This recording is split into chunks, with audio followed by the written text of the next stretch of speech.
Hello student, एक बार फिर आप सबका अपने प्रिय चैनल मेथा इन सब में स्वागत है।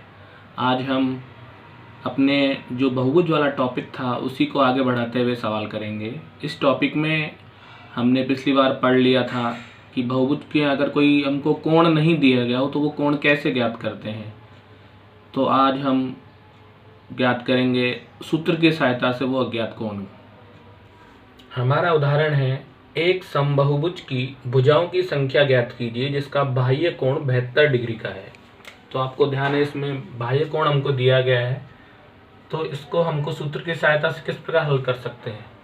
हमारा सूत्र था बाह्य कोण बराबर 360 डिग्री बटा भुजा, लेकिन हमको इसमें ज्ञात करनी है भुजाओं की संख्या। तो भुजाओं की संख्या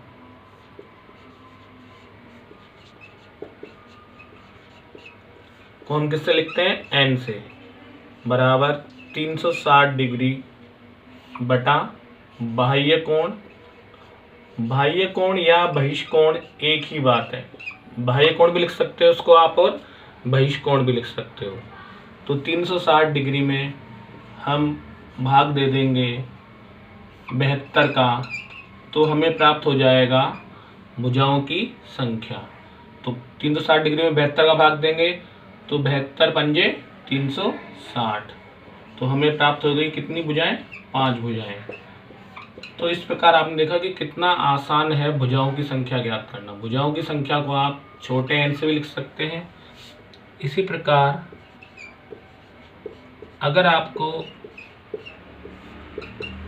बाह्य कोण की जगह, जैसे इसमें हमको बाह्य कोण दिया हुआ था, बाह्य कोण की जगह अंतः कोण दे दे, तो हम भुजाओं की संख्या किस प्रकार ज्ञात करेंगे।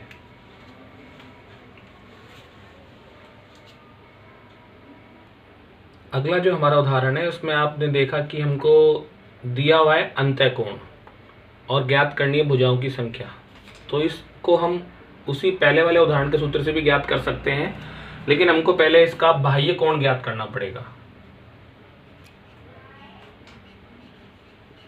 तो बाह्य कोण ज्ञात करने के लिए हम सूत्र का उपयोग करेंगे। जब भी हमको अंतः कोण की सहायता से बाह्य कोण ज्ञात करना हो तो अंतः कोण और बाह्य कोण दोनों का योग अपना होता है 180 डिग्री। वो रैखिक कोण युग्म होते हैं। तो रैखिक कोण युग्म आपको ध्यान होगा, 180 डिग्री में से क्या करेंगे, अंतः कोण को घटा देंगे।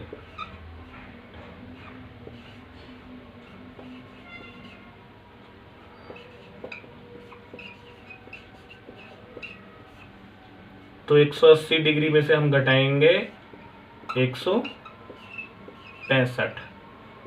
जब 180 डिग्री में से 165 घटेगा तो कितना प्राप्त होगा हमें, 15 डिग्री। तो इस तरह से ये हो गया हमारा बाह्य कोण। तो बाह्य कोण हमारा आ गया 15 डिग्री। अब हम वही सूत्र का उपयोग करेंगे। सूत्र हमारा क्या होगा, ध्यान है यही आपको, भुजाओं की संख्या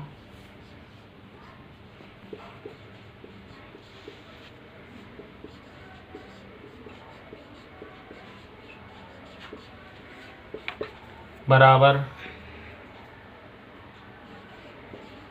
360 डिग्री बटा बाह्य कोण।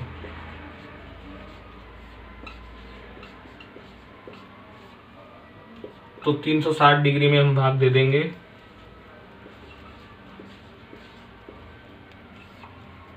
कितने डिग्री का, 15 डिग्री का। जब हम 15 डिग्री का भाग देंगे तो 15 डिग्री का भाग 360 में देंगे, 15 दूनी 30, कितने बच गए, 6, 6 के आगे उतारा 0, 60 हो गए, 15 चौके 60। तो कितनी भुजाएं प्राप्त हो गई हमें, 24 भुजाएं। तो इस तरह से दोनों उदाहरणों में आपको ध्यान रखना है कि अगर बाह्य कोण दिया हुआ हो तो आप डायरेक्ट अपने उदाहरण नंबर 1 के तरीके से कर सकते हैं, लेकिन अगर बाह्य कोण की जगह अंतः कोण दिया गया हो तो पहले अंतः कोण को आप 180 डिग्री में से घटाएंगे और उससे क्या निकालेंगे, बाह्य कोण, और उसके बाद आप भुजाओं की संख्या वाला सूत्र लगाएंगे। और भाग बहुत ध्यान से देना है, भाग देने में गलती नहीं होनी चाहिए, जिससे हमें भुजाएं प्राप्त हो जाएंगी।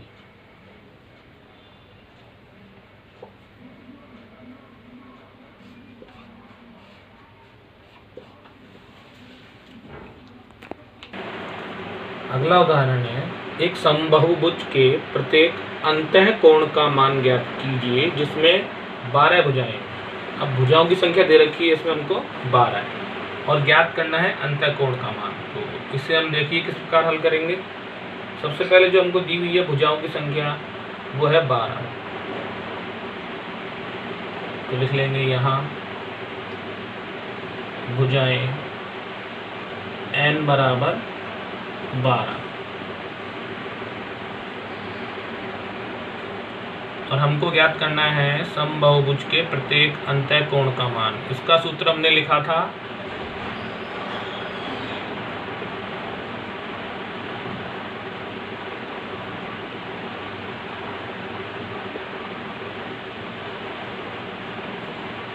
n-2 गुणा 180 डिग्री बटे n।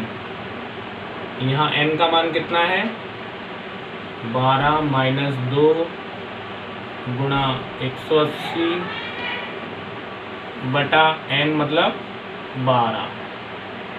फिर 12 में से 2 गए 10 गुणा 180 बटे 12। 180 को 10 से गुणा करेंगे तो कितना प्राप्त होगा 1800 बटे 12। 1800 में हम 12 का भाग दे देंगे, 12 एकम 12, 6 बचे, आगे उतारा 0, 12 पंजे 60 और 0 ऐसे के ऐसे। तो इस तरह से हमें प्रत्येक अंतः कोण कितने डिग्री प्राप्त हो गया 150 डिग्री। तो यहाँ पर आपको ध्यान रखना है कि जब हमको केवल एक ही अंतः कोण ज्ञात करना हो, मतलब प्रत्येक अंतः कोण ज्ञात करना हो, तो हमको बटे में क्या लगाना है n। अगर आप बटे में n लगाना भूल जाओगे तो वो हमारे अंतः कोणों के योग का सूत्र हो जाएगा।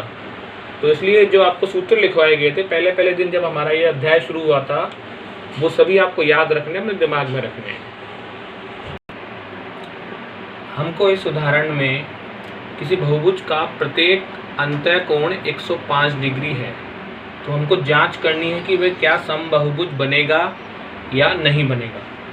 तो इसकी जांच करने के लिए हम अंतः कोण वाला सूत्र भी काम में ले सकते हैं और बाह्य कोण वाला सूत्र भी काम में ले सकते हैं, जिससे हमें भुजाओं की संख्या ज्ञात हो जाए।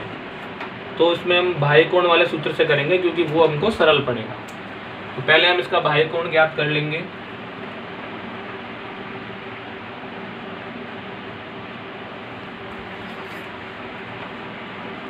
समबाहुभुज का बाह्य कोण, आपको ध्यान है हमने पिछले उदाहरण में काम में लिया था, बाह्य कोण बराबर क्या होता है 180 डिग्री माइनस अंतः कोण, और अंतः कोण हमारा कितना है 105 डिग्री।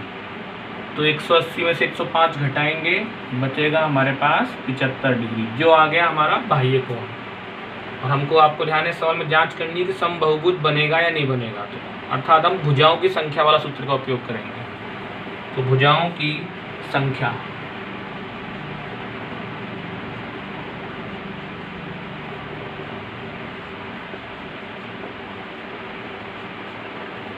बराबर 360 डिग्री बटे बाह्य कोण।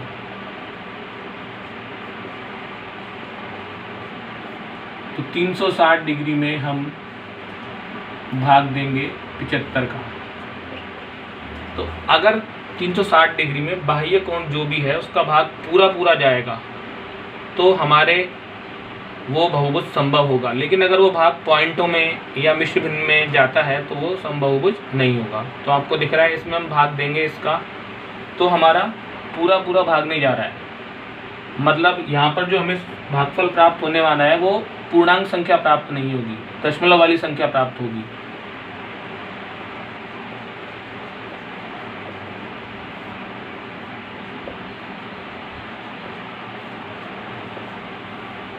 इसका भाग देंगे, आप भाग देके देख भी सकते हैं। जैसे ये संख्या हमारे 75 है, 360 है, इसको हम काटेंगे तो ये 5 से कटेगा, 5 एकम 5, 5 पंजे 25, 5 सत्ते 35, 5 दूनी 10, तो 72 डिग्री बटे 15 आया यहाँ पर। 72 डिग्री बटे 15, जब इसमें आप भाग दोगे तो 15 चौके 60, बच गए 12, दशमलव लगाएंगे, 0 उतारेंगे उसके आगे, 15 अट्ठे 20, तो 4.8। ये हमें क्या प्राप्त हुई? भुजाओं की संख्या। और भुजाओं की संख्या कभी भी दशमलव में नहीं होती है, तो ये जो कहलाएगा, ये हमें क्या प्राप्त हुआ? अपूर्णांक प्राप्त हुआ, मतलब पूर्ण संख्या नहीं है। जब भुजाओं की संख्या पूर्ण संख्या नहीं होगी तो ये बहुभुज बनना भी संभव नहीं होगा। तो हम लिख देंगे अतः यह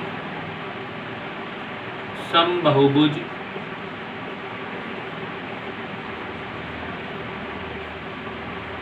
संभव नहीं है।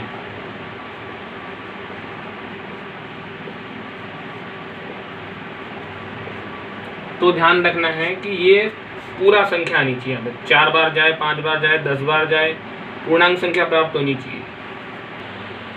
अगला हमारा उदाहरण है, वो थोड़ा कठिन प्रकार का है, इसको बहुत ध्यान से समझना है। एक अष्टभुज का एक अंतःकोण 135 डिग्री है और शेष प्रत्येक अंतःकोण का माप y डिग्री है, तो शेष सभी कोणों की माप ज्ञात कीजिए। इसमें हमको एक अंतःकोण दिया हुआ है और आकृति है हमारी अष्टभुज। तो अष्टभुज में आप सब जानते हैं कितनी भुजाएं होती है? 8। तो पहले हम लिख देंगे अष्टभुज में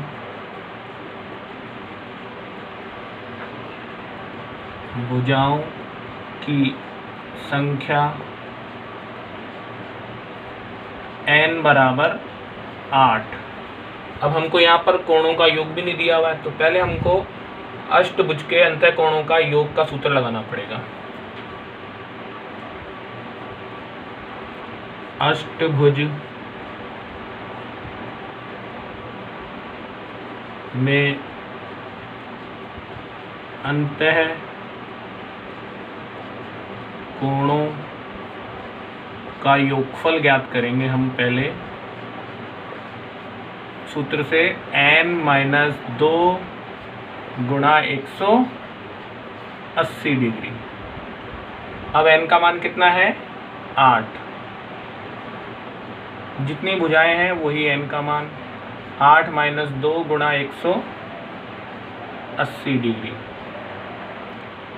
अब 8 में से अपने 2 गए, कितने बच गए? 6 गुणा 180 डिग्री। 180 को 6 से गुणा करेंगे, मतलब 0 ऐसे कैसे आ जाएगा? और 18 का बाड़ा कितनी बार बोलना है? 6 बार। 18 छिक्के 108। तो ये हमको प्राप्त हो गया अष्टभुज में अंतःकोणों का योगफल। इसकी जगह अगर यहाँ पर दशभुज होएगा तो यहाँ पर n का मान कितना रखना पड़ेगा? 10। अब ये अष्टभुज है, तो अष्टभुज में अंतःकोण भी कितने होंगे? कुल मिला के 8 होंगे। उनमें से एक अंतःकोण अपने को कितना दिया हुआ है? 135 डिग्री। तो एक कोण तो अपना हो गया 135, और बाकी कितने कोण बच गए? 7 कोण बच गए। जब 7 कोण है, प्रत्येक कोण कितने डिग्री का है? y डिग्री का। तो कैसे लिखेंगे उसको? यहाँ पर ध्यान से देखो, इधर एक कोण तो है हमारा 135 डिग्री प्लस कितने कोण है? 7, तो लिख दिया 7, और शेष सभी कोण अपने y हैं, किसके गुणा कर देंगे? y से। तो 135 + 7 गुणा y बराबर 1080। तो अब हमारा समीकरण बन गया। 7 को y से गुणा करेंगे तो कितना प्राप्त होगा? 7y बराबर 1080। अगला स्टेप क्या आएगा? पक्षांतरण।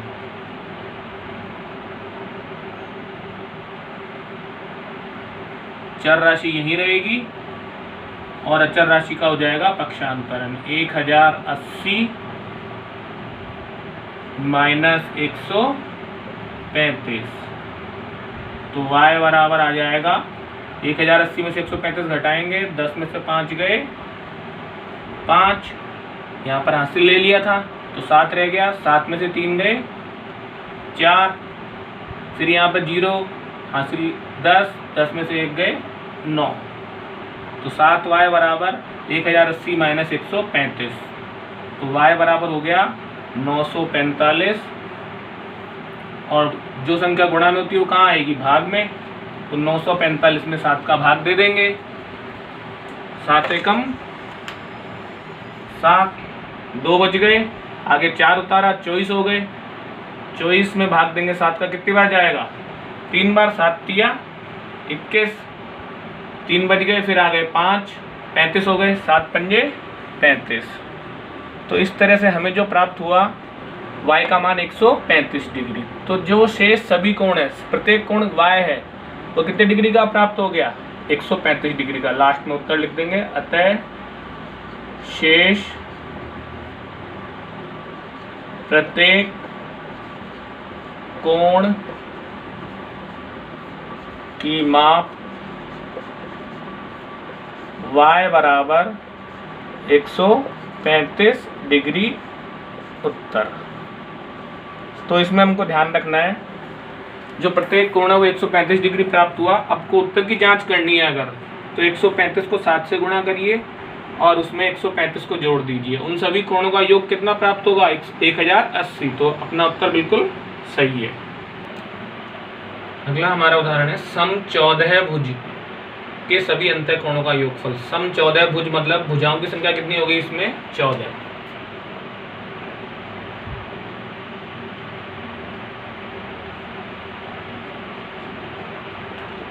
तो n का मान हो गया 14। अब हम लिख देंगे सम बहुभुज के सभी अंतः कोणों के योगफल का सूत्र।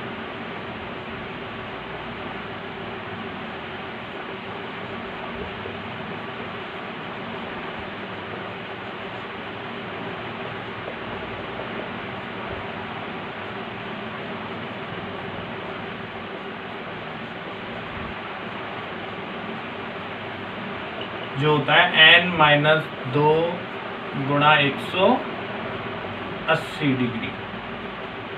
n का मान कितना है? 14 माइनस 2 गुणा 180 डिग्री। 14 में से 2 गए, कितने बचेंगे?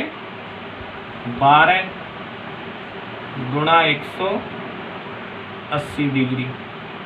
12 को गुणा करना है 180 से, 12 को 0 से गुणा करेंगे 0, 12 अट्ठे 96, 96 की 6 हासिल लगी 9, 12 एकम 12 और 9 21।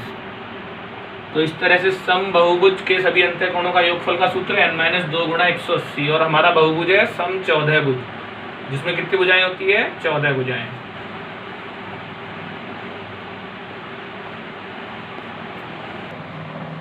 तो हमारा जो ये आज का टॉपिक है, ये आगे आने वाली कक्षाओं के लिए भी बहुत ही इम्पोर्टेंट है। आशा है आपने इसको बहुत ध्यान से देखा होगा। इसके क्वेश्चन भी आप करेंगे, आपको भेज दिए जाएंगे चैनल पर। इस चैनल को लाइक करें, सब्सक्राइब करें, शेयर करें, ताकि अधिक से अधिक लोगों तक ये पहुंच सके और अधिक से अधिक छुट्टियों का बच्चे फ़ायदा उठा सकें। धन्यवाद।